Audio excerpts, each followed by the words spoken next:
कोल्हापूर जिल्ह्यातील गाभण न जाणाऱ्या जनावरांच्यासाठी गोकुळ दूध संघाच्या वतीनं वंध्यत्व निवारण शिबिरं घेतली जाणार आहेत। त्याचबरोबर दरवर्षीप्रमाणे घटसर्प, फऱ्या आणि लाळ खुरकत रोगासाठी मोफत प्रतिबंधात्मक लसीकरण करण्यात येणार असल्याची माहिती गोकुळच्या वतीनं देण्यात आली आहे। पकडण्यात वाढू नये म्हणून वंध्यत्व शिबिर जवळजवळ 36 रूटवर संघाचे आहे। त्याच्यात दररोज एक शिबिर अशा पद्धतीनं महिन्याला जवळजवळ 1348 आणि वर्षाला जवळ 1670 शिबिर घेण्याचा मानस जिल्ह्याने जाहीर केलेला आहे।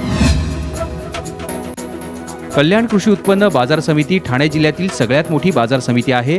बाजार समितीने उत्पन्न वाढवून शेतकऱ्यांना आणि व्यापाऱ्यांना सोयी सुविधा पुरवल्या आहेत। त्यामुळे कल्याण टर्मिनल मार्केट उभारण्यासाठी प्रयत्न करणार असल्याची घोषणा आदिवासी विकास आणि फलोत्पादन राज्यमंत्री राजेंद्र गावित यांनी केली आहे।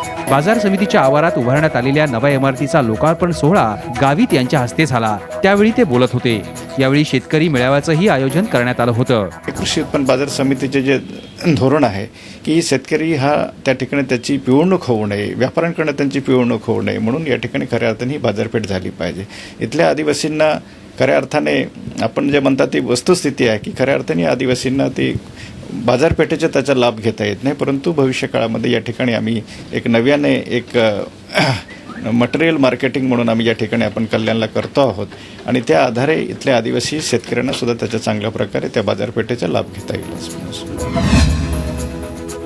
कृषी उत्पन्न बाजार समितीत काम करणाऱ्या हमाल मापारींना क्विंटल मागे 5 रुपये वाढवून द्यावे असे आदेश पणन मंडळाने बाजार समितीला दिले आहेत। असं असतानाही वाढ दिली जात नसल्याच्या निषेधार्थ काल राष्ट्रीय माथाडी आणि जनरल संघटनेच्या वतीने नाशिकच्या कृषी उत्पन्न बाजार समितीसमोर धरणे आंदोलन करण्यात आलं। पणन मंडळाने मान्य केलेली वाढ लवकरात लवकर लागू करावी अशी मागणी या आंदोलकांनी केली आहे।